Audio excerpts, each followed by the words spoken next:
Kumusta kayong lahat? Ako si Angelo Santos. At ngayong araw ay tatalakayin natin ang paksang mangga-biolohikal na pagbabago pagdating ng edad 80.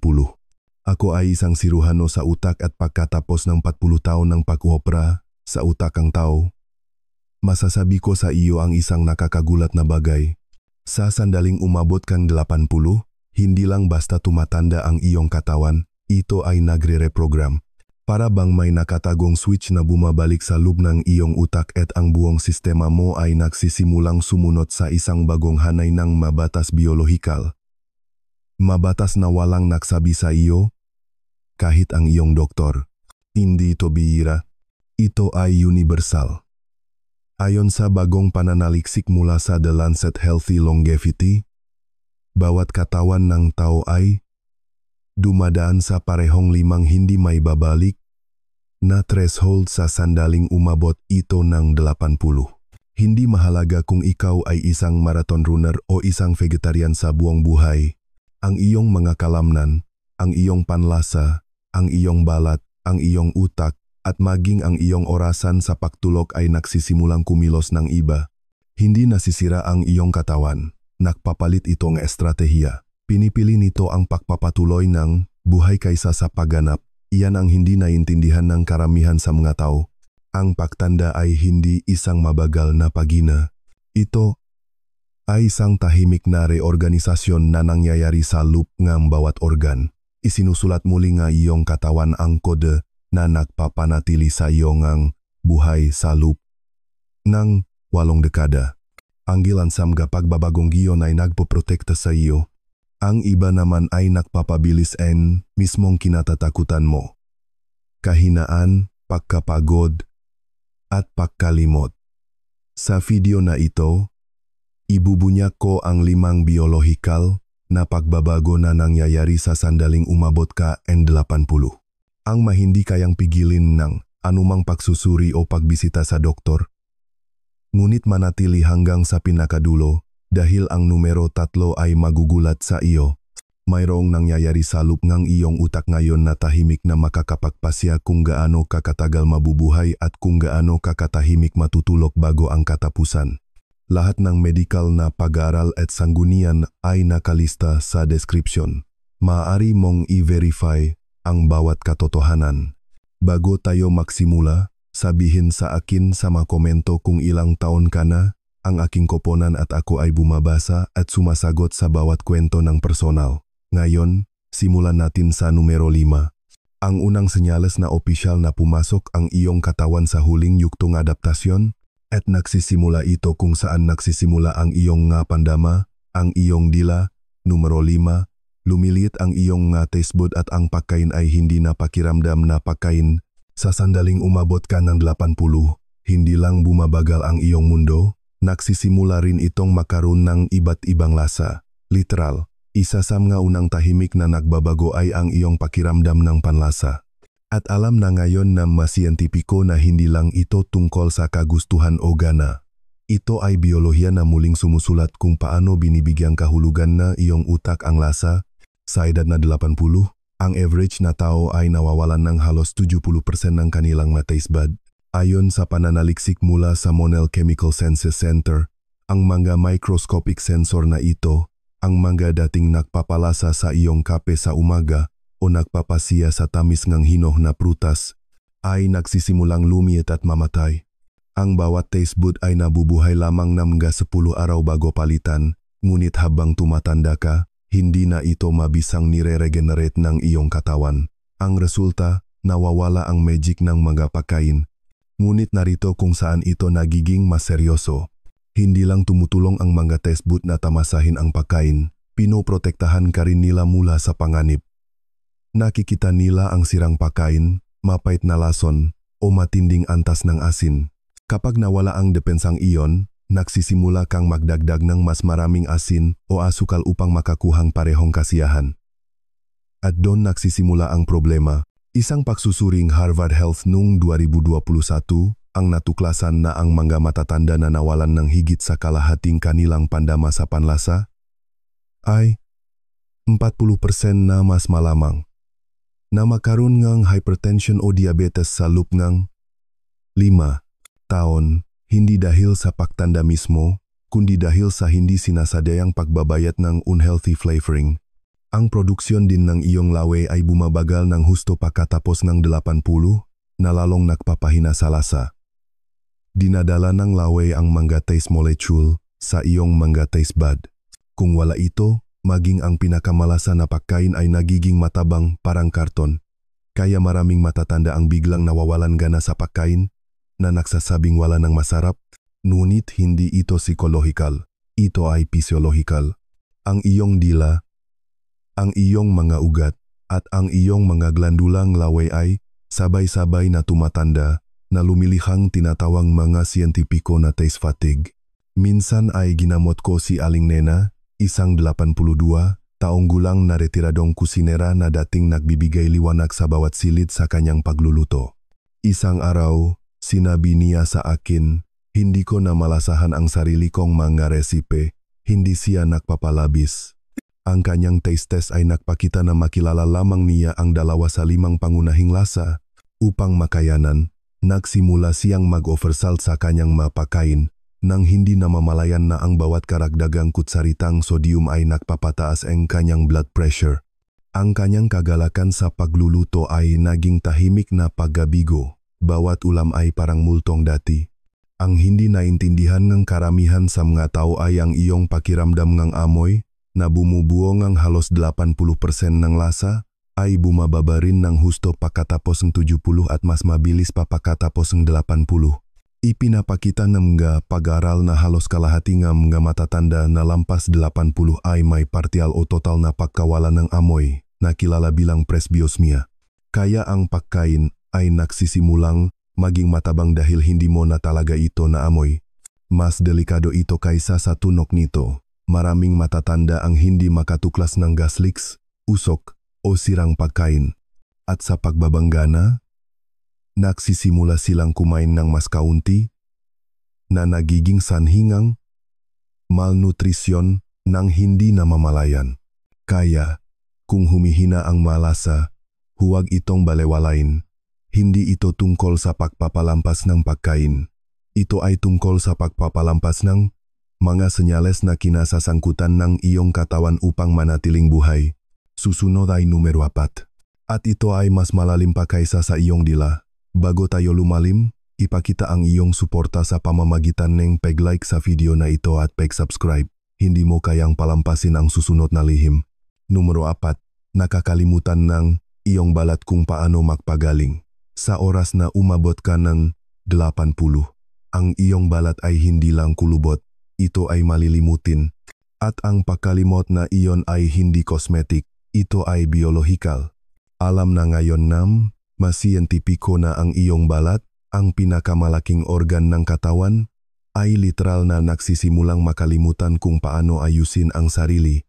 Ang isang maliit na hiwa na gagaling sa loob ng ilang araw noong ikaw ay 40, ay maaring manatili ngayon ng malinggo o kahit na buwan. Hindi lang ito mas mabagal, ito ay nalilito. Isang landmark na pag-aral noong 2022 mula sa Nature Aging ang natuklasan na pagkatapos ng edad 80, nawawala ang molecular memory ng skin cell. Nangangahulugan ito na kapag nasugatan ka, kahit na maliit na gasgas, nahihirapan ang iyong katawan na maalala kung paano muling buuin ang tissue. Karaniwan, ang mga fibroblasts, ang mga cell na gumagawa ng collagen at nag-aayos ng masugat, ay mabilis na dumadaloy sa lugar, sumusunod sa genetic map, at inaayos ang mga bagay. Ngunit sa mga matatanda, ang mapa na iyon ay nagsisimulang lumabo, naglalakad ang mga cell. Nahuhuli sila sa pagtugon, mahina, o hindi talaga. Kaya maraming tao na lampas 80 ang nagrereklamo na ang kanilang masugat ay napakatagal gumaling o na ang mapasa ay lumalabas na parang walang dahilan. Hindi ito malas. Ito ay pagkasira ng sistema. At dahil din sa pagpayat ng balat ng halos 20% pagkatapos ng 80, ang masugat na iyon ay lumalalim at mas mabilis na nagkakaroon ng impeksyon. Ngunit hindi humihinto doon ang pagbagal. Ang iyong daluyan ng dugo na nagdadala ng oksigen at nutrients sa balat ay tumitigas din sa pagtanda. Nangangahulugan, iyan ng mas kaunting sirkulasyon, mas kaunting immune response, at mas kaunting collagen, ang protina na nagpapanatili sa iyong balat tulad ng scaffolding. Ayon sa isang jurnal ng Dermatological Science Review, ang produksyon ng collagen ay bumaba ng 75% sa pagitan ng edad 25 at 80. Sa puntong iyon, kahit ang banayad na pagtama ay maaring magpalitaw ang maliliit na capillaries na nagiging sanhi ng malalaking kulay ube na pasa na kilala bilang senile purpura. Minsan ay ginamot ko si Manang Pura, isang 83 taong gulang na babae na nakpakita sa akin ng maliit na papel na hiwa sa kanyang kamay. Nandito na itong 3 linggo. Sabi niya. Dismayado. Patuloy kong nililinis, ngunit ayaw lang magsara. Normal ang kanyang na resulta ng pagsusuri. Walang diabetes, walang impeksyon, mabagal lang ang cellular response. Hindi sira ang kanyang katawan. Nakalimutan lang nito kung paano tapusin ang pag-ayos. Ang ipagikalimot na ito ay may mas malaling na sangi. Epigenetic drift. Isipin ang iyong mga skin cell bilang mga estudyante na dating sumunod sa perpektong instruksyon. Sa pagtanda, lumabo ang mga instruksyon na iyon at nagsisimula silang mahula. Ang ilan ay nagayos ng masyadong kaunti, ang iba ay nagayos ng masyadong marami, na bumubuo ang scar tissue. Ang koordinasyon na dating nagpapabilis ng pagaling ay wala na. Kaya rin mas mahina ang mga matatanda sa mga skin tears, ulcers, at impeksyon, kahit mula sa simpleng pagkamot ng tuyong balat. At dahil humihina rin ang kanilang immune cell, mas mabilis na lumalaganap ang bakterya.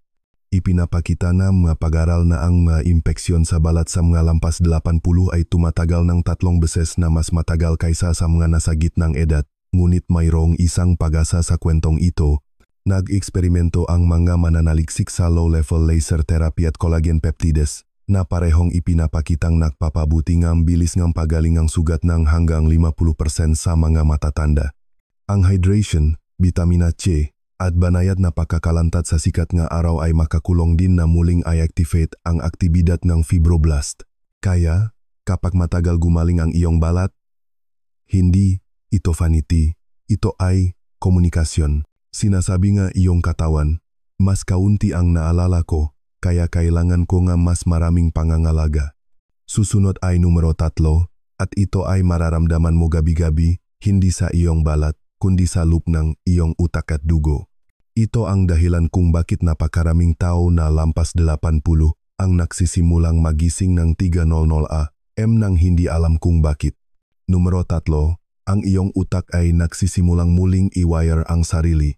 Sa edad na 80, may isang pambihira at nakakabahala na nagsisimulang mangyari sa loop ng iyong ulo.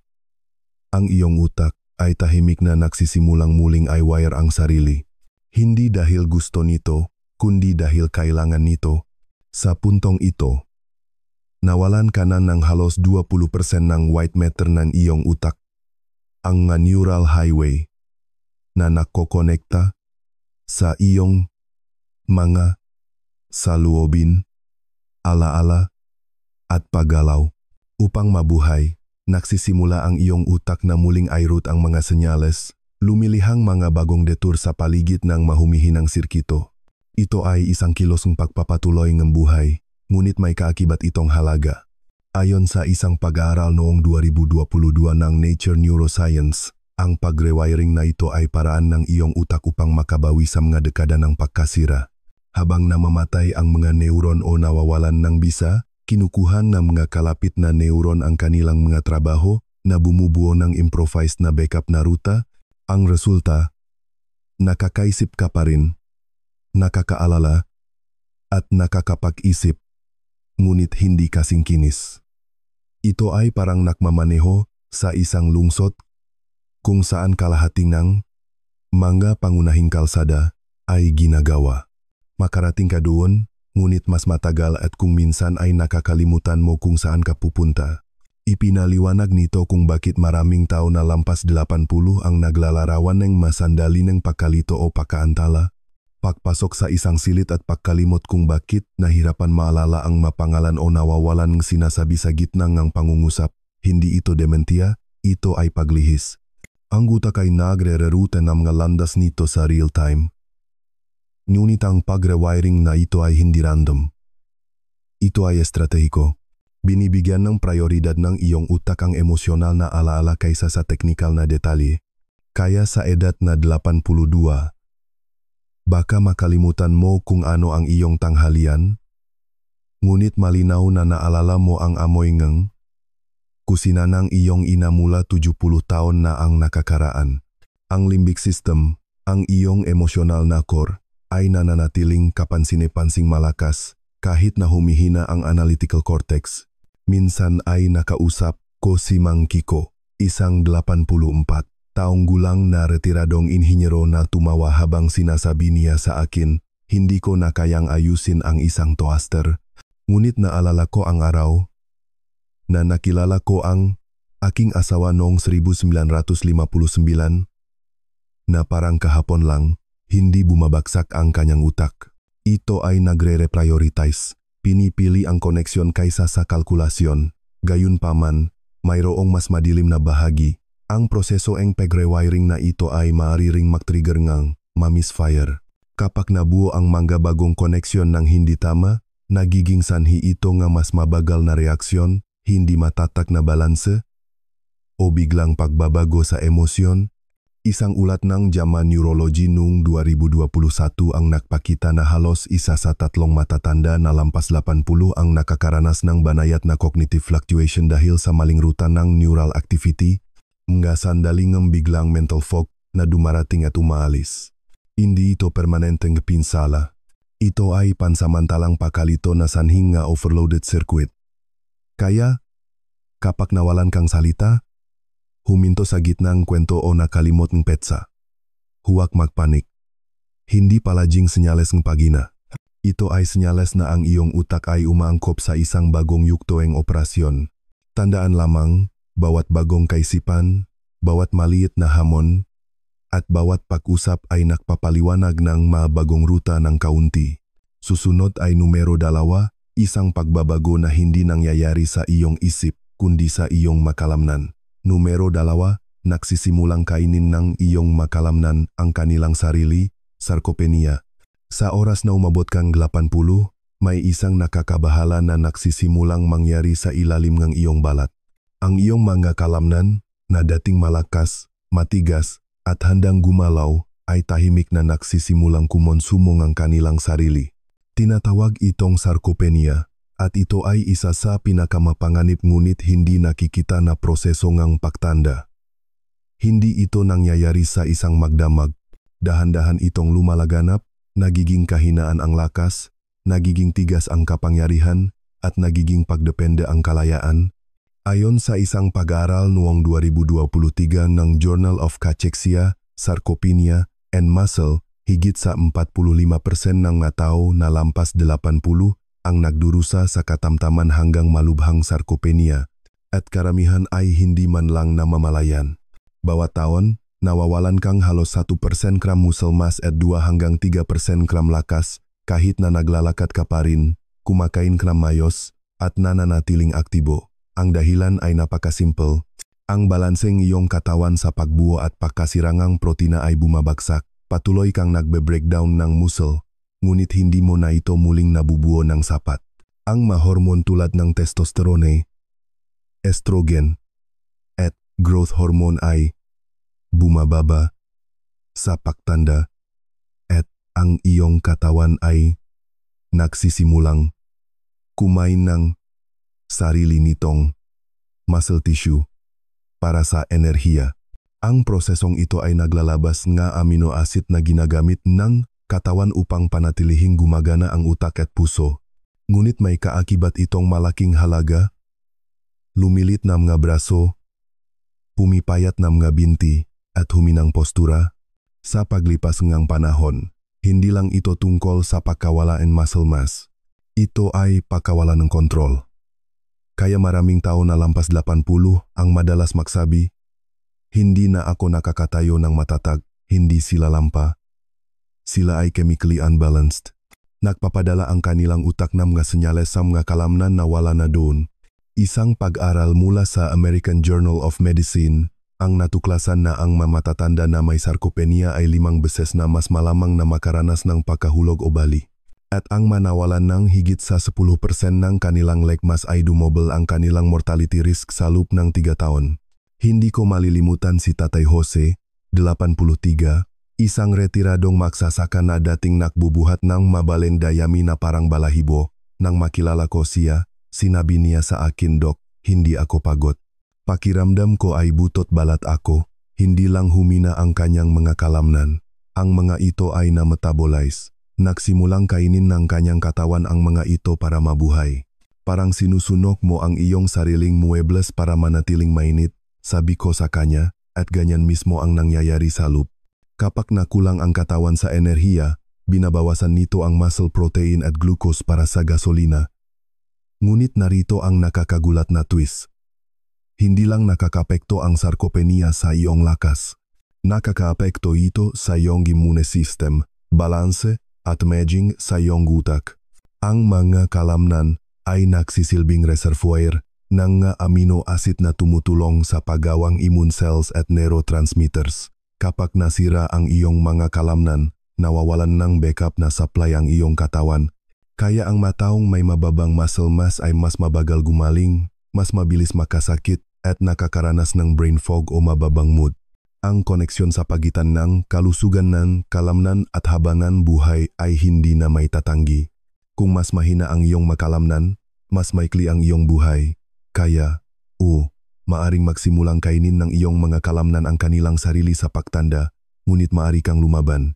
Bawat hakbang, bawat pag-unat, bawat kagat ng protina ay nagsasabi sa iyong katawan, "Huwag kang sumuko pa. Kailangan ko pa rin ang lakas na ito." Susunod, pupunta tayo sa numero 1. At ito marahil ang pinakanakakabahala sa lahat dahil hindi ito tungkol sa kung ano ang ginagawa ng iyong makalamnan o kung ano ang nakakalimutan ng iyong utak. Numero 1, bumabaliktad ang iyong orasan ng pagtulog. Kapag umabot ka ng 80, isa sa mga pinakanakakabahala at hindi gaanong naiintindihan na pagbabago ang nangyayari habang dapat kang nagpapahinga.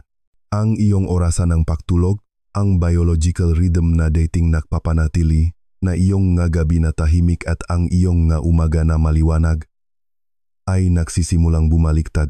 Bigla, gising kang 3:00 AM. Natutulog pagkatapos ng almusal at pakiramdam na pagod na bago pa man lumubog ang araw. Hindi ito insomnia. Ito ay ang panloop na orasan ng iyong utak na tinatawag na circadian rhythm, nawawalan ng pagkakaisa sa oras. Natuklasan ng mga mananaliksik sa Harvard Medical School na pagkatapos ng edad 80, ang master clock ng utak na matatakbuhan sa suprachiasmatic nucleus, isang kumpol ng humigit kumulang 20,000 neuron sa likod ng iyong mga mata, ay nagsisimulang humina. Ginagamit ng orasan na ito ang masenyales ng liwanag mula sa iyong mga mata upang sabihin sa iyong katawan kung kailan maglalabas ng mga hormon tulad ng melatonin at cortisol, ang dalawang kemikal na kumokontrol sa pagtulog at pagiging alerto. Ngunit habang tumatanda ang mga mata at mas kaunting liwanag ang nasisipsip, lumalabo ang mga senyales na iyon. Gusto pa rin ng iyong katawan na matulog at magising, ngunit hindi na nito alam kung kailan. Kaya maraming matatanda ang nakakaranas ng tinatawag ng mga siyentipiko na advanced sleep phase syndrome. Masyadong maagang nakakatulog, nagigising sa gitnang gabi at pagkatapos ay nakakatulog sa araw. Hindi ito mahinang gawi sa pagtulog. Ito ay biyolohiya na muling nire-rewire ang sarili at nakakaapekto ito sa halos 60% ng mga tao na lampas 80, ayon sa isang pagsusuri ng sleep medicine noong 2022. Ngunit hindi humihinto doon. Kapag bumaliktad ang iyong circadian rhythm, ang temperatura ng iyong katawan, paglabas ng hormone, at maging ang panunaw ay nawawalan din ng pagkakaisa. Maaring magsimulang mag-metabolizing pagkain ang iyong atay sa maling oras. Ang iyong tibok ng puso ay maaring bumaba o tumaas ng hindi inaasahan at ang iyong immune system ay nalilito. Isang pag-aral ng Journal of Gerontology ang natuklasan na ang mga matatanda na may disrupted sleep rhythms ay may 3 beses na mas mataas na panganib ng cardiovascular events at cognitive decline kumpara sa mga may matatag na pattern. Minsan ay nakaroon akong pasyente, si Aling Eva, 82, na nagsabi sa akin na pakiramdam niya ay nakpalit ng lugar ang kanyang mga gabi at araw. Nagigising ako kapag tulog ang mundo, sabi niya. At kapag napagod na ako, oras ng almusal. Ayos ang kanyang blood work. Ngunit sira ang kanyang circadian rhythm. Nakatulong ang light exposure therapy na i-reset ang kanyang schedule sa loob ng ilang linggo.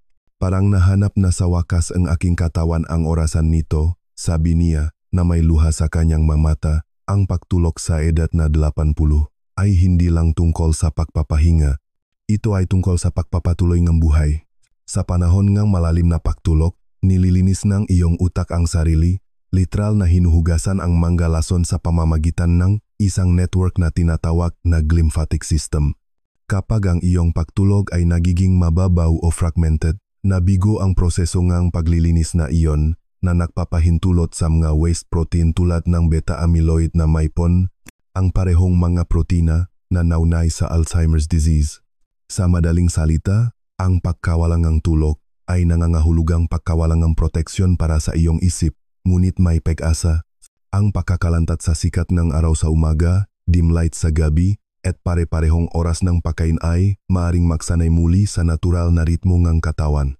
Ang masuplemento ng melatonin at banayad na aktibidad tulad ng maikling paglalakad o pagunat sa upuan ay nakakatulong din na palakasin ang day-night cycle. Kaya, kapag nagising ka sa dilim o nakakatulog sa araw, hindi ito kahinaan. Ito ay ang iyong utak na nakikipaglaban upang i-recalibrate ang oras mismo. Dahil sa sandaling umabot kang 80, maging ang iyong pagtulog ay hindi na automatiko. Nagiging negosasyon ito sa pagitan ng iyong katawan at ng orasan ng buhay. Kaya narito na. Ang 5 bagay na nangyayari sa sandaling umabot kang 80, gusto mo man o hindi.